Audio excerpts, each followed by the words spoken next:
papa wanje bamuhamba ari Natasha yarungitse Serker. Iyo abamwe ari muzi yuko papa wanje bagiye kumuhamba ari Natasha yarungitse umuduga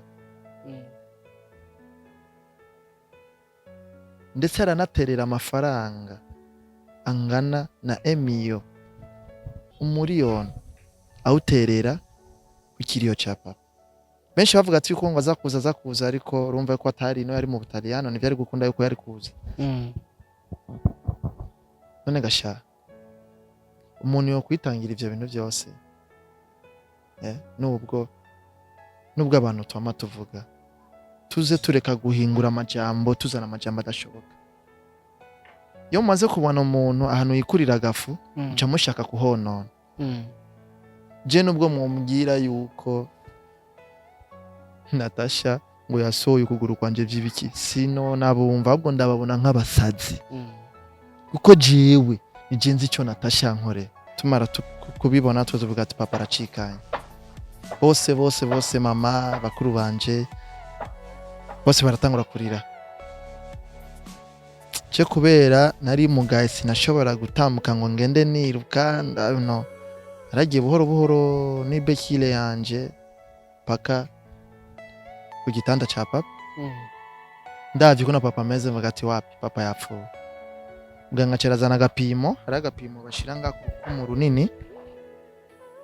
Bamaze gushira ko ndabona uko ngena ijya mirongorongo itera umutima w'ubutera. Ati papa yapfuye. Muganga avuga ati papa wanyu ntarapfa. Waracari muzembe ati no. Muganga ntumbeshe kuko ibi bintu naje baravinshizeko. Papa wanje yapfuye. Radio je nambara nabi. Najya nabi. Radio je kugira mfungure yari ngorane.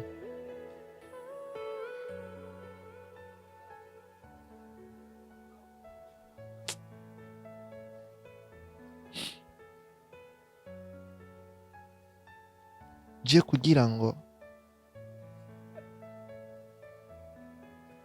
ndonke ninjya yo mu gitondo canke yo mwijoro narinda kugenda kunama musi y'imeza usoko mu Kinama kugira ngo ndonke ico mfungura. Kugira ufungure nagenda kunama mu mameza bajya badandaza indagara ntunama kugira ngo nkacora twita gucora twafata agakubuzo tukaca ducumita. Urabona ko imeze bifise utuntu turongorongo tukacumita amindagara kaca tuyicoma ca dutwara indagara. Hagira ku mugoroba twari dufise ahantu twazanikira tukaca tugira iki tukaca tugurisha. Ready kena radandaje amashashi kuko nukuri aho Natasha yankuye mu gasuzuguro. Imana aciye muri Natasha acarambona jewe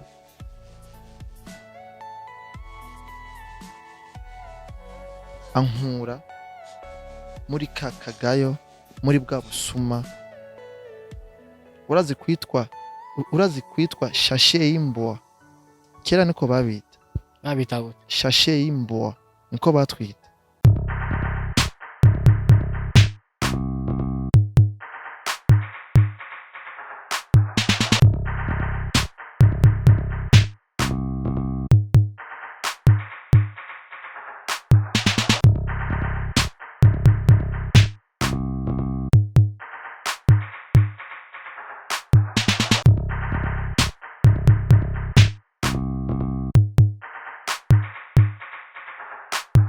Oh yes, 1, 2 everybody, and my name is Radio. Oh, this is Loy TV in the place. You know what it is. I just and Mr. Radio.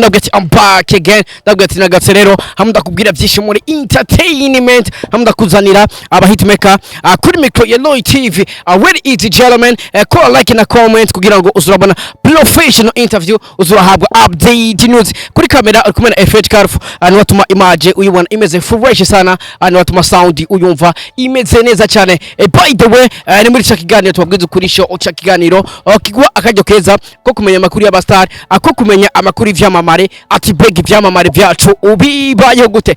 This is Loy TV, umuvyeyi wa yandi ma TV yose mu gihugu, umuvyeyi wa yandi ma televiziyo yose mu Burundi. Ishopo Radio, papa w'aba promoter bose mu gihugu, ata papa nta mwana kugira abeho umwana habanza kuba papa. Ajisa today nabagarukaniye wa mufyesi Mr Fietus kuva kwa Natasha la Bamba mwiza sana, kuva kwa la Muyaga, kuva kwa la Vyote, kuva kwa Lande, kwa la Noma la Vyote, la Bosi, tajiri sana, la nani asiye tajirika kama Natasha. Wallahi mumehomba ndugu zangu, tajiri wa kwanza hapa Burundi ni Natasha. Yes, bakuzi wa TV, ono musi ndi kumwe na Frank, navuga neza yuko mwamenye kuva kwa Natasha, like kuva kwa la Bosi, kwa la Muyaga, kwa la Vyote, kwa la Sombe, kwa la Mazi. Ekaya kanungora amazi ni bitu gani? Kunda kunywa amazi menshi, ngo la mazi ngo none ni kubera hari abantu batagatawe neza kubera Natasha, ni kubera yibera mu mazi, ngo ni la mazi yibera mu mazi, ngo ni la mazi ako kantu bisiguri. Umbiriza wozo genda umwibariza yoye je nkuko ndabizi ndabiravye neza umengo la mazi je no gisigura nko umengo nuko gusaba ku kiyaga la mazi niyo mpamvu yitwiyise ngo yita la mazi negashaho umuntu ibera kuri tanga, ariko hari abantu babitawe ukundi avuga ngo la mazi. Sigurira rero I don't know.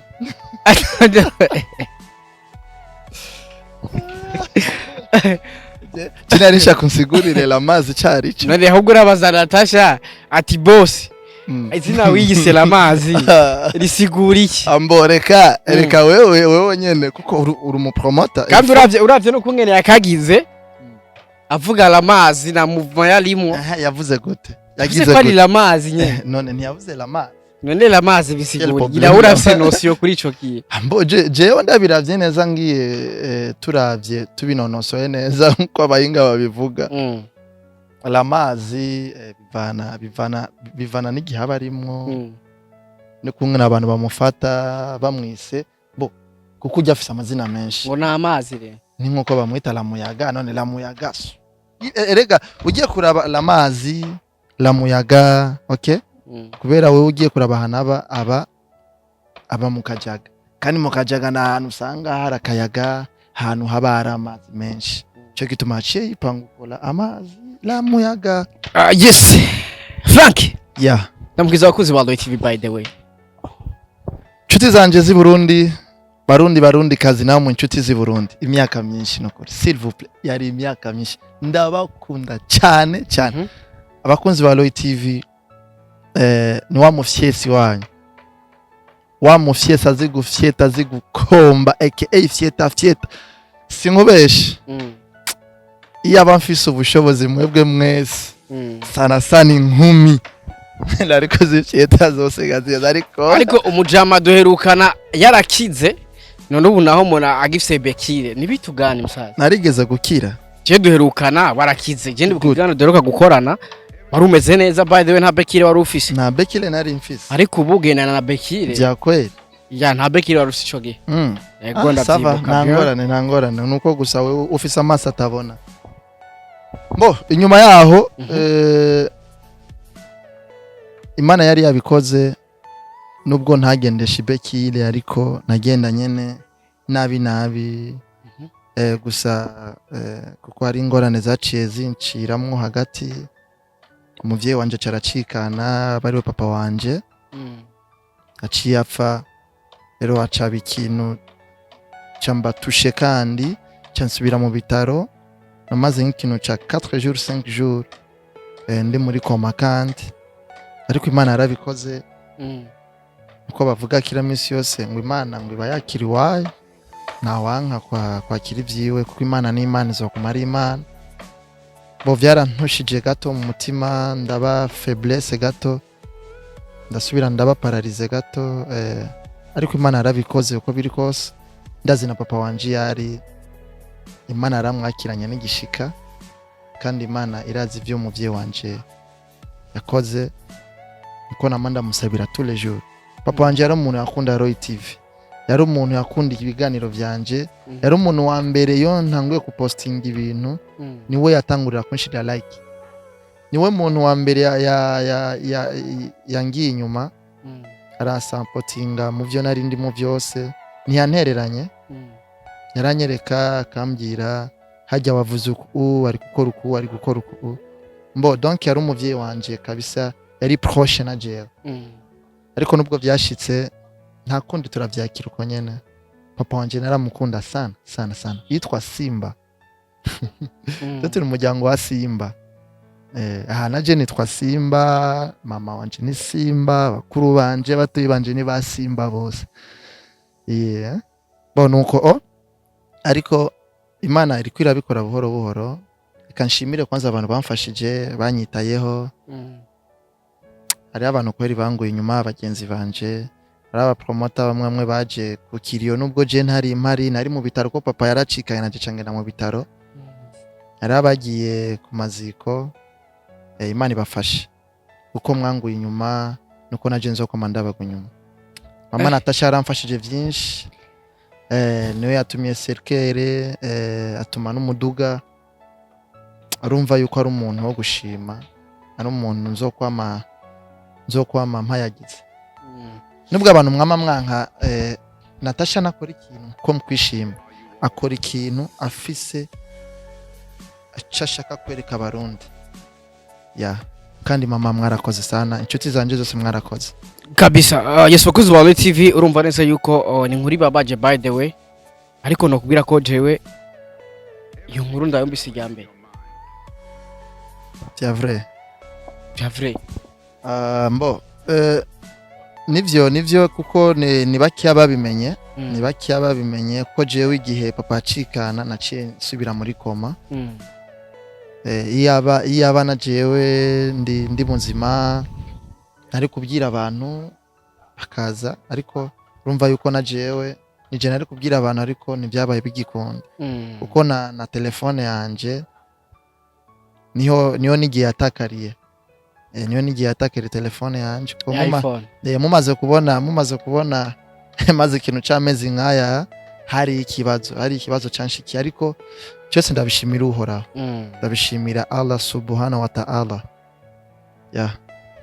Frank, unkundire gato dusubire inyuma gato y'abakozi ba Roy TV. Navuga neza yuko iyi nkuru niho nkiyumva, niho ncumva ibi bintu ntabwo nari ndabizi, ahubwo ndatangaye. Ariko reka ndabwira ati pole sana brother, pole sana, kubera ko Imana ikora ikintu ku mugambi wayo. Imana irinzi ikora ikintu nuko ibibona ari cyo kibereye mwako kanya, kandi ndi mu bantu bemera ko Imana itibesha. Nimba Imana yakoze bijya nuko yabonye ko ari byo byari bikwiriye kwikora. Hari akantu bavuze ati Natasha yaramfashije cyane. Hari abantu benshi bakunda kubona uvuga Natasha ntibamenye ibyiza yagukoreye. Ndashaka dusubire inyuma gatoya. Umaze kubura umuvyeyi ari papa wawe, navuga neza yuko wavuze ko yari we mufana wawe wa mbere, yari mufana wa Roy TV. Urumva neza yuko natwe nka Roy TV twarahombye kubera ko wamaze kuvuga ko yari umufana wacu. By the way, atishize ku ikintu yarakiraba, nawe muntu yantera intege, ariko no musi ntagihari. Ariko dusubire inyuma gatoya, bega Natasha umaze kubura umuvyeyi yari we papa wawe, nike kintu yagufashije? Ico Natasha yamfashije, papa amaze kwitaba Imana, papa wanje agicikana. Kubera jewe igihe papa yapfuye, igihe bamuhamba sinari impari, nari mu bitaro. Umva yuko byose atana kimwe nakurikiranye. Papa wawe yapfuye ryari? Hari kuwa kangahe? Papa wanje yapfuye hari mardi, hari kuwa kabiri. Hari kuwa kabiri niho yapfa papa wanje, niyo yitavye Umuremyi. Ndibuka yuko nari ku kazi ndiko ndakora, bice baratelefona. Ariko yarasanzwe gwa ari mu bitaro canke yafashwe mu musi? Kuko yafashwe lendi, acafa mardi. Niho baciye batelefona ku kazi. Hari umusista dukorana yitwa Dorian. Niho baciye baca ko kuri telefone bamubwira ati yuko mumbwire Fieta anyarukire kwa muganga kuko bakuru biwe bose bamaze gushika, ni watarashika. ngiye canabwira chef wanje Domingo ndamubwira uko ibintu bimeze cyambira turihangana kwa namubwira ati papa yoba atarapfa kuko iyo aba yariko yamaze gupfa bari kuba bamaze kubimyiye carambira ati namwe yoba yapfuye ntavyo bakubwira urumva yuko woba usubiye mu yindi ta imwe mbi kurazi yuko ahantu uheruka kuva ugaca bakubwira ibindi bintu nk'ivyo urumva yuko woba uhuye n'izindi ngorane ambira ati merci carambira ati reka ndababwire Gera aguha umuduga kugira ngo kujane kwa muganga baramu umuduga anshikana mba kwa muganga umuduga wa Hotel Club du Lac Tanganyika niwe bampaye ndashika sanga abakuru banje bose bari hajya mbo ndavye gusa uko bari bameze nabona uko umengo bose hari ikintu cyabaye bose baranyegeza baranyereka yuko umengo nta problem nimwe ihari ariko uri umuntu utahura deje ico bimenya ico ubone cyahabaye to ndinjira papa yaragwariye muri salle napfuye kwinjira gusa mbonye papa kuna yarameze gute mwako kanya amarira arakoroka papa yari muri mu mambomboni yarahema yamara nka 30 seconde kugira agaruze kuvuga ahemye kugira agaruze rero byatwara nka 30 seconde kugira ngo agaruze maze kubona uko cyanibuka ya foto yanje igihe nari mu bitaro na jewe ndi muri koma ace mvuga ati yuko papa wanje sukira ndibaza abantu baraza kuvuga byinshi baza kwiyumvira byinshi ati ngo ni ibintu two turagira no si showbiz ikintu true story yambayeko bya vrai nukuri kwimana ni ibintu byambayeko ndabarahiye hama maze kubona uko papa wanje uko narameze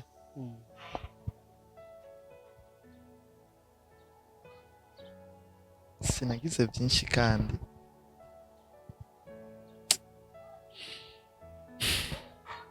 uri sana bro merci tiamaye ifoto mbi sana gatingiye kuba imfuvyi nkikiri muto ko na muganga yari yatubwiye ko papa wanyu sukira ko ndamubona sukira ko papa yapfuye atagwaye nta n'ingwara nimwe yari afise papa afashwe gusa hari lendi mu gatondo ko papa dimanche twarasangiye arambwira ati so genda ajya ari ku kazi nambye ati lendi cenzo zindukira ku kazi kuko niyo nari ngitangura akazi naje iyo lendi nambye ati sawa mu gatondo ndavyibuka lendi ndambwira ati pa genda agiye ku kazi ambira ati sawa mwananje genda imana ikuhezagire ati murakoze papa umva nari ngiye kwakira imihezagiro ku muvyeyi nta shelendi niyo bambwiye papa yuko yinjiye ibitaro byati gute papa yinjiye ibitaro gute ko je namusize ari muzima nga namuseze ari muzima kandi ari muri koma ndabwiye ati jamais papa wanje ivyo nivyo mubako gati nivyo bo sinabifashe nkama muri uwo mwanya ariko naciye mera nk'uhinduka gusa mu mubiri javuga ati sinogenda kwa papa ubunyene kanzogenda ejo mardi hama niho muganga aciye aza kumutera urushinge aje kumutera urushinge papa yaciye amara ikintu cy'umunota wose papa adahema tumara kubibona tuvuga ati papa aracikanye bose mama bakuru banje bose baratangura kurira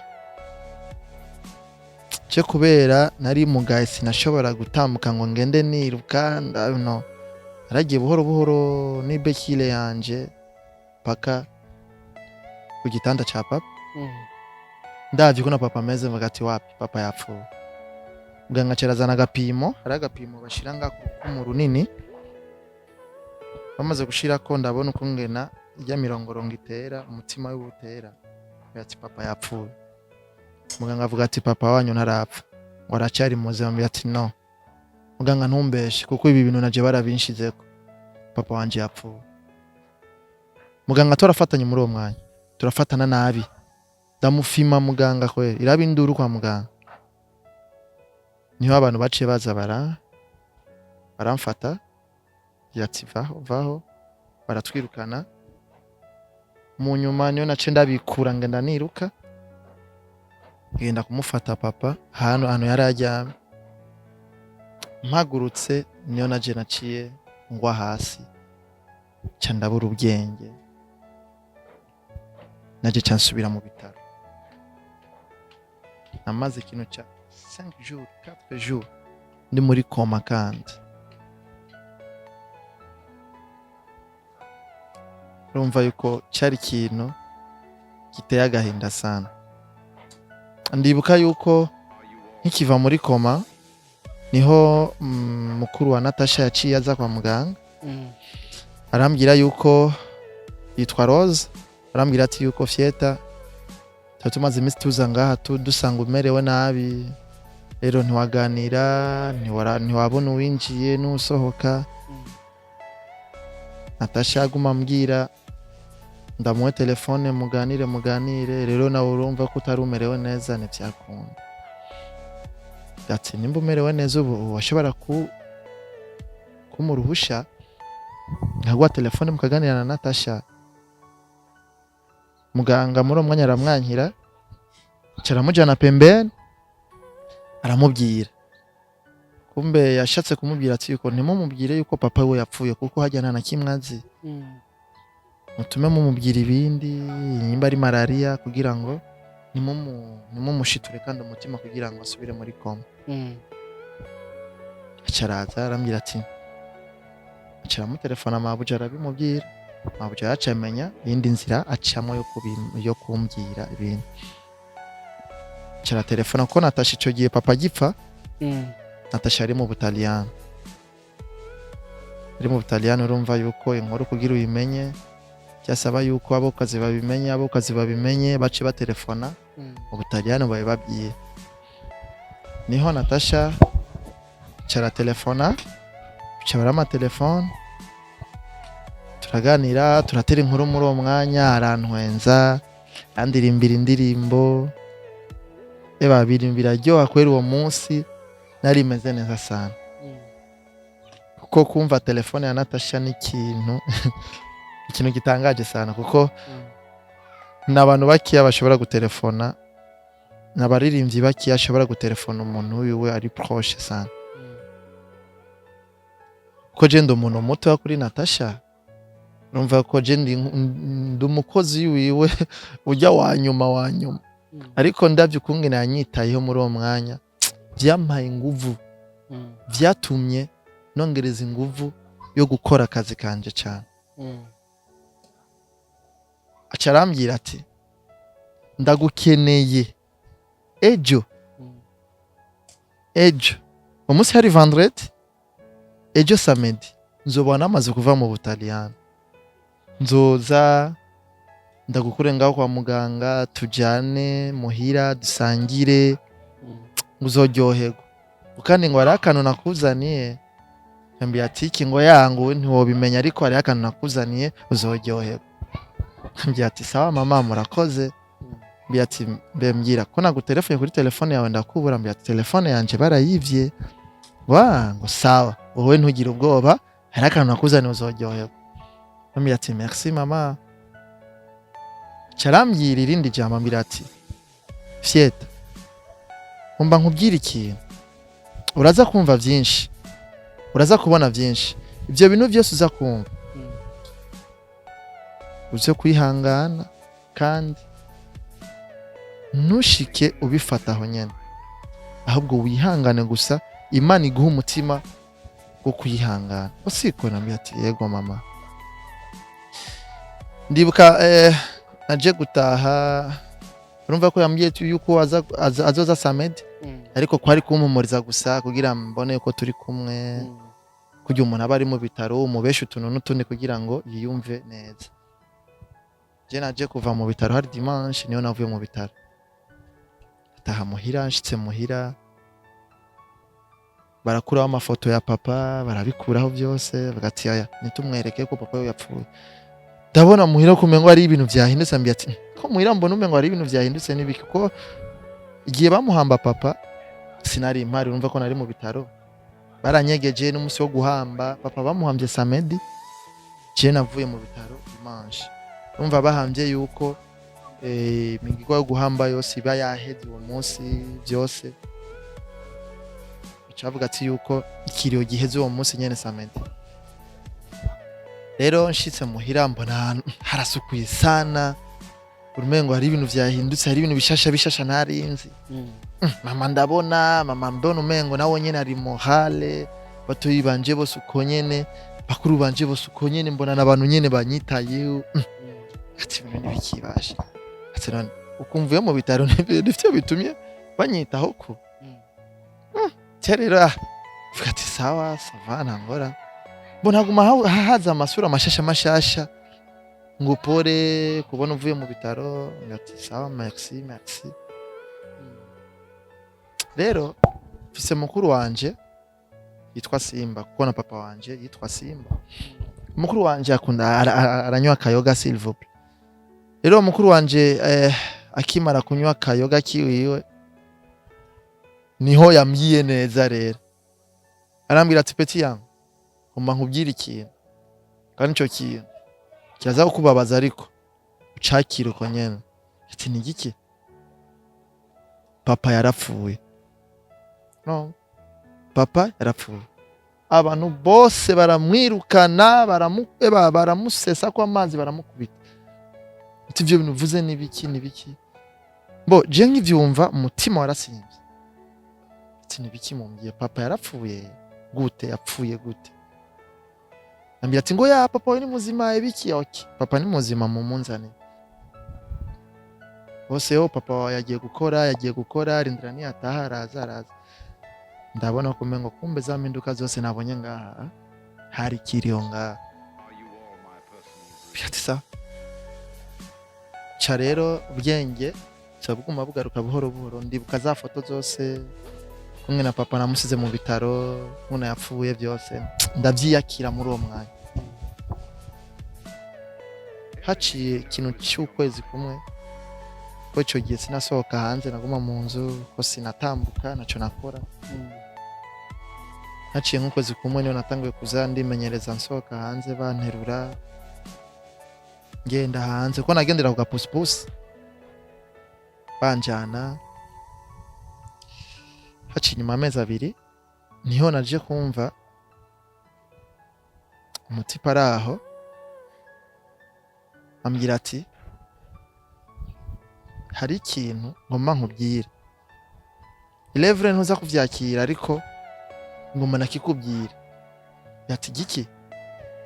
Ati je ndavye neza kumwe nafashwe na sirwe nukunge na papa we yapfuye,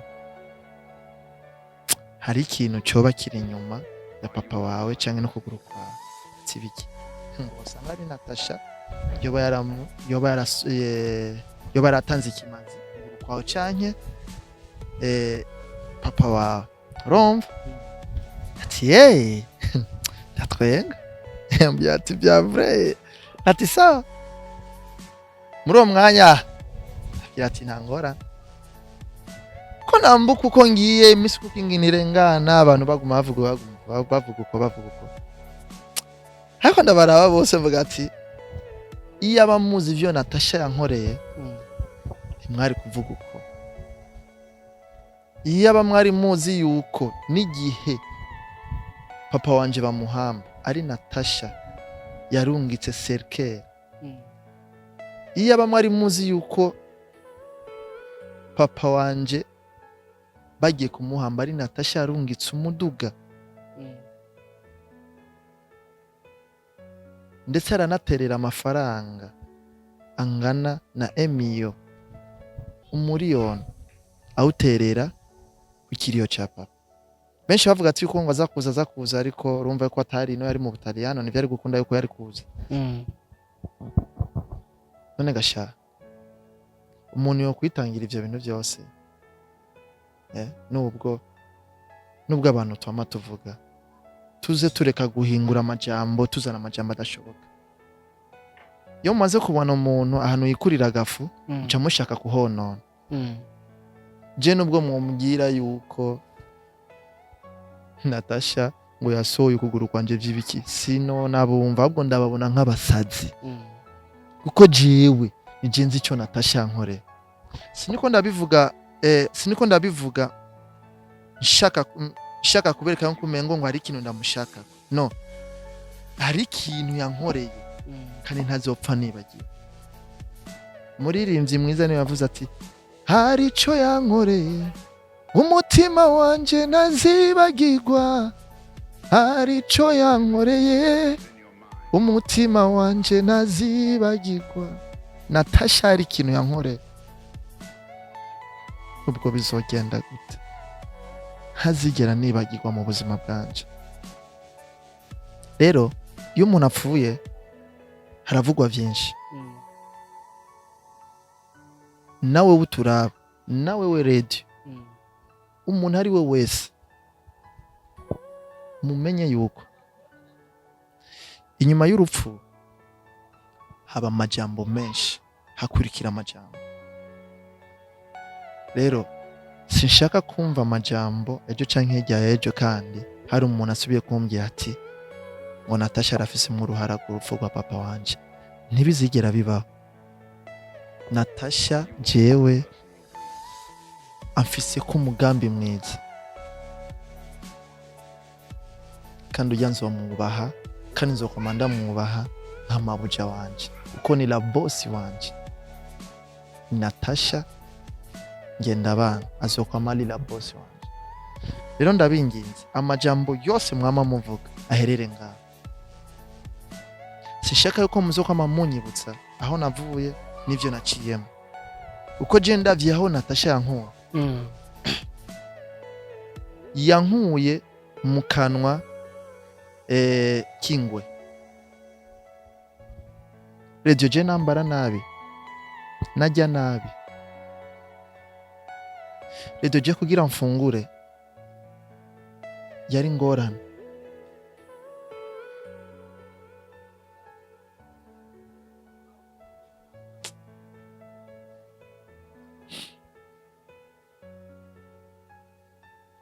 Je kugira ngo ndonke ninjya yo mu gitondo canke yo mwijoro narinda kugenda kunama munsi y'imeza usoko mu Kinama kugira ngo ndonke ico mfungura. Kugira ufungure nagenda kunama mu mameza bajya badandaza indagara. Ntunama kugira ngo nkacora, twita gucora. Tafata agakubuzo tukaca ducumita, urabona ko imeze bifise utuntu turongorongo. Tukacumita amindagara kaca tuyicoma ca dutwara indagara. Hagira ku mugoroba twari dufise ahantu twazanikira tukaca tugira iki, tukaca tugurisha. Ready kena radandaje amashashi kuko nukuri. Aho Natasha yankuye mu gasuzuguro. Imana yaciye muri Natasha aca arambona jewe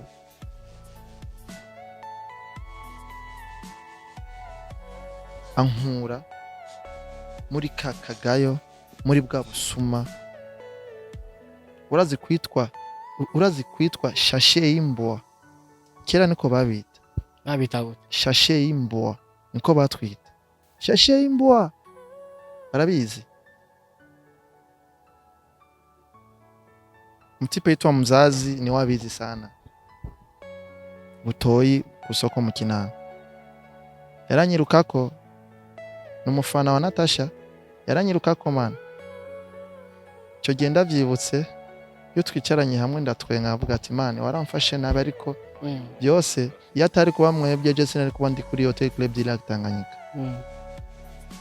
Uno munsi ndambara gahuzu nkabegwa. Uno munsi ndashobora gutunga telefone ya 500,000. Uno munsi ndashobora kwambara karato ka 100,000. Uno munsi ndashobora gufasha na jewe abandi bantu. Uno munsi mfise utwanje. Ejo hirya y'ejo ntushobora guhezagirwa nkagira umuryango wanje na jewe.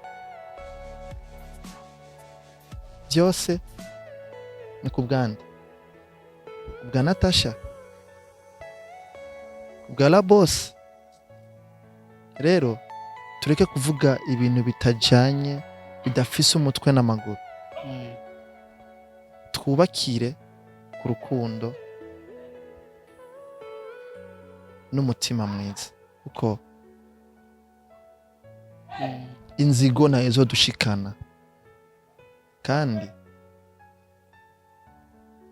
ntimuzoshake kuvuga ibintu bidahesha icyubahiro Imana.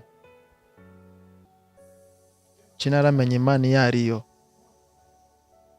naramenye umuntu uwo ari we. Igihe nari mu bihe bibi narabonye umubi n'umwiza. Reka ndakavuge Roy. Radio aka kantu ndakakubwiye mbona ivyari bikenewe ko ndabivuga ariko reka ndabivuge.